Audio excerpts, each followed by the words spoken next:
parang challenge mo ba ko yung sarili mo na ngayon, hindi mo talaga pinipili yung love life dahil ayaw mo mawala lahat ng ito at baka yun ang maging kapalit in the end? Ay, hindi naman sa ganun. Pero kasi sabi ko nga, gusto ko muna samantalahin kung ano meron ako. Gusto ko tignan na parang, ito muna yung, dito muna ako mag-focus. Sabi ko nga, kung sa family ko nga, wala akong time para sa sarili ko. Pag siningit ko pa yun, lalo wala matitira po sa akin. Pero hindi mo ba naninis na magkaroon ng... Dati naman, puro ganun ako. Kumbaga, ordinaryo akong tao. Kumbaga, after ng pagkahiwalay, after a few months, magkakaroon ka lang ulit. Kumbaga, ito kasi bago sa akin eh. Kumbaga, sinasamanta ko lang, kulang po talaga ako ng oportunidad meron. Papayaman ka muna. Okay lang ba sagutin mo? Kasi nakabas ka na sa Catherine Dina.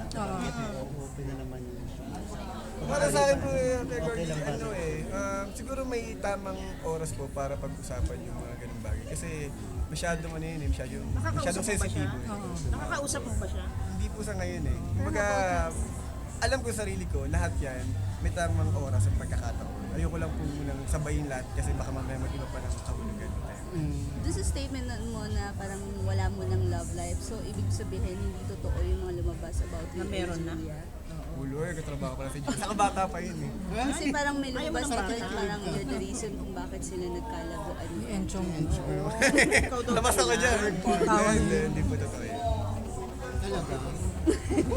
Ang cute ng tao niya.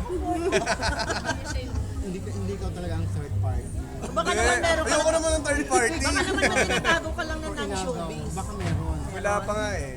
Pero gusto ko talaga magkakaroon ng pagkakataon. Ayoko rin ng taga-showbiz kasi mahirap eh. Lalo na ako seloso ko. Gusto ko. Wow. Oo eh. Hindi rin mag-work eh. Kaya, kahit maaari, gusto ko yung simple lang. So ang goal mo ba for 2013 ay bagong love life? Kung darating, pero kung hindi, okay lang naman. Parang sinasara mo naman yung pinto. Sabi ko nga kung darating.